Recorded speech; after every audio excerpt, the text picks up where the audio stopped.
ఇప్పుడు నుంచి గత 20 సంవత్సరాలుగా మనం చూసుకున్నట్లయితే పెద్ద పెద్ద సేవకులందరూ కూడా గూగుల్ పే, ఫోన్ పేలు పెడుతున్నారు. అలా సేవ చేయొచ్చా? అసలు సేవకులు అనేవాళ్ళు గూగుల్ పే, ఫోన్ పేలు పెట్టి సేవ చేయొచ్చా? డబ్బు లేకపోతే సేవ చేయరా సార్? చాలా మందిలో ఉన్న ఈ అభిప్రాయాన్ని మీరు చెప్పాలి. ఇప్పుడు 2.5 లక్షలు పెట్టి రాయల్ ఎన్ఫీల్డ్ బైక్ కొన్నారు.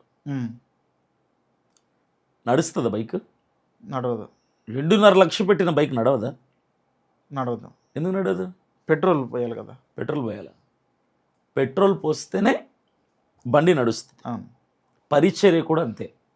ఒక వ్యవస్థ, ఒక ఆర్గనైజేషన్, ఒక ట్రస్ట్, ఒక చారిటీ, ఒక గవర్నమెంట్, ఫ్యూయల్ అనే ఫినాన్షియల్ సపోర్ట్ ఉంటేనే నడుస్తుంది.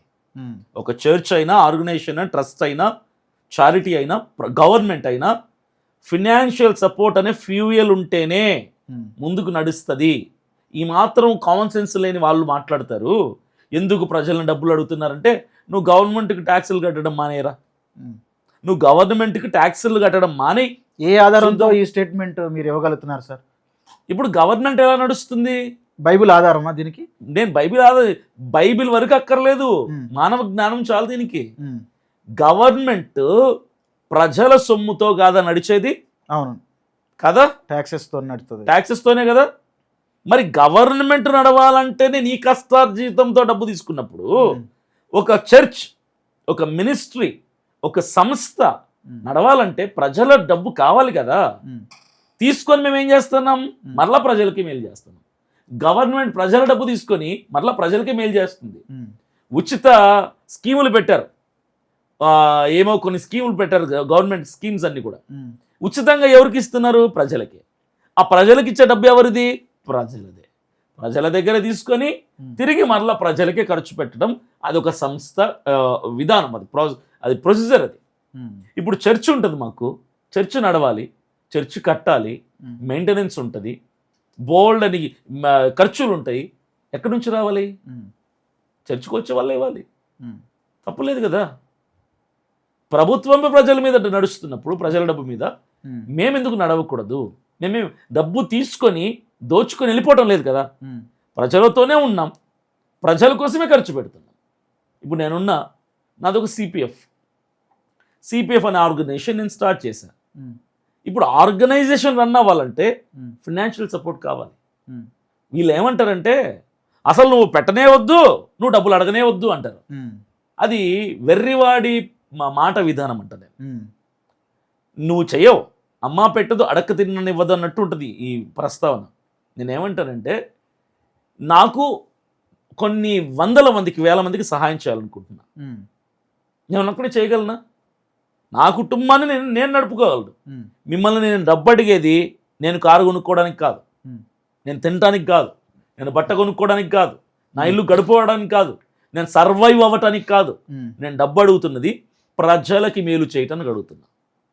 ఇది బాగా గమనిస్తే ఇందులో తప్పేం కనపడదు.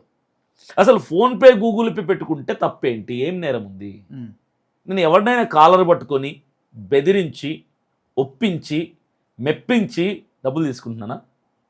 నేను ఫోన్పే పెట్టినా, గూగుల్ పే పెట్టినా నా విధానం నచ్చితేనే ఇస్తారు తప్ప నేను నచ్చినోడు ఇవ్వడు కదా. ఎవరు? నేను నచ్చితేనే ఇస్తారు, నా ట్రస్ట్ నచ్చితేనే ఇస్తారు, నా పనులు నచ్చితేనే ఇస్తారు, లేదంటే ఇవ్వరు కదా. మరి ఈడికేంటి నొప్పి? ఇచ్చేవాడికి లేని బాధ, తీసుకునేవాడికి లేని బాధ, మధ్యలో వాడికి ఎందుకు? ఇది నా ప్రశ్న. పోనీ ఇలా అనే వాళ్ళు ఎవరైతే ఫోన్పేలు, గూగుల్ పేలు పెట్టి డబ్బులు దండుకుంటున్నారని ఎవరైతే అంటున్నారో, ఇందులో ప్రథమ వ్యక్తి జాన్ పాల్ రాళ్ళు కొట్టి సంపాదిస్తున్నాడు డబ్బులు. కూలి పని చేస్తున్నాడా? ఇల్లులు కడుతున్నాడా? ఎక్కడన్నా అటెండర్ పని చేస్తున్నాడా? లేదంటే పాకి పని చేస్తున్నాడా? ఎలా వస్తుంది అతనికి డబ్బులు? అతని బండికి పెట్రోల్ ఎలా వస్తుంది? 3 పూట్ల తిండి ఎలా వస్తుంది? ఒంటి మీద బట్ట ఎలా వస్తుంది? ఉండటానికి షెల్టర్ ఎలా వస్తుంది? పోషణ ఎలా వస్తుంది? ఎవరిస్తున్నారు డబ్బులు? ప్రజలే కదా. ప్రజలే వస్తున్నారు. అతను వాక్యం విన్న వాళ్ళే కదా, అతని విధి విధానాలు నచ్చిన వాళ్ళే కదా. కాకపోతే అతను ఫోన్పే పెట్టడంలా, ఫోన్పే పెట్టాడు కానీ ఫోన్ చేసి, బ్రదర్ మేము మీకు సపోర్ట్ చేయాలనుకుంటున్నాం అన్నప్పుడు అప్పుడు ఫోన్పే ఇస్తాడట. అతనే చెప్పాడు. నీకు నాకు తేడా ఏముంది? నువ్వు ఫోన్పే అడిగితే ఇస్తున్నావు, నేను అడగక ముందే ఇస్తున్నా. పని తగ్గించుకున్నాను నేను. అవును. ఎవరో ఫోన్ చేసినప్పుడు నేను కలుస్తాను కలవను, నా ఫోన్ కవరేజ్లో ఉంటుందో లేదో. అవును. ఇప్పుడు నాకు ఇవ్వాలనుకున్న వాడికి ఒక ఫ్లెక్సిబిలిటీ పెట్టాను, యాక్సెస్ పెట్టాను, యాక్సెస్. ఓకే. ఒక రూట్ పెట్టాను నేను. బాబు నువ్వు ఇవ్వాలనుకుంటే ఇదిగో ఈ నెంబర్ ఉంది, కొట్టేసి.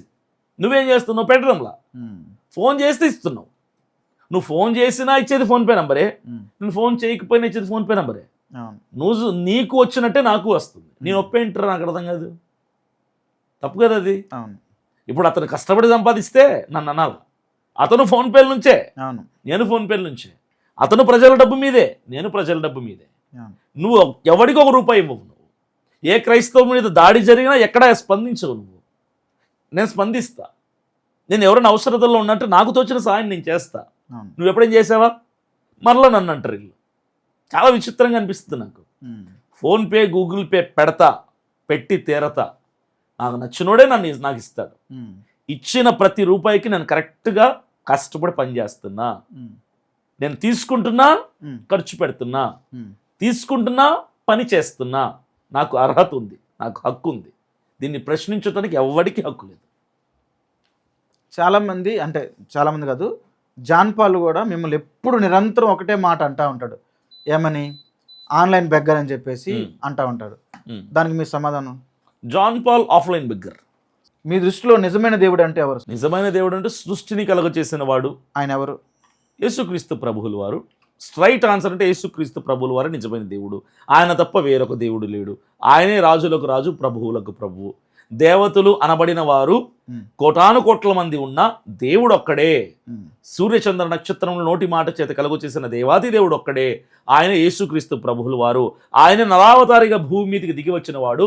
ఆయన సర్వమానవాళి యొక్క రక్షణార్థమై రక్తాన్ని కార్చి ప్రాణాన్ని విడిచినటువంటి ఏకైక వ్యక్తి.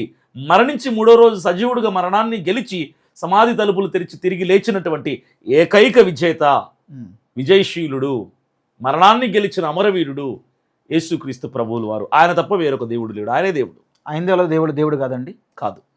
ఎందుకని సార్? వాళ్ళకు దేవుడే, వాళ్ళకు దేవుడు అవ్వచ్చు, కానీ నేనైతే యాక్సెప్ట్ చేయను.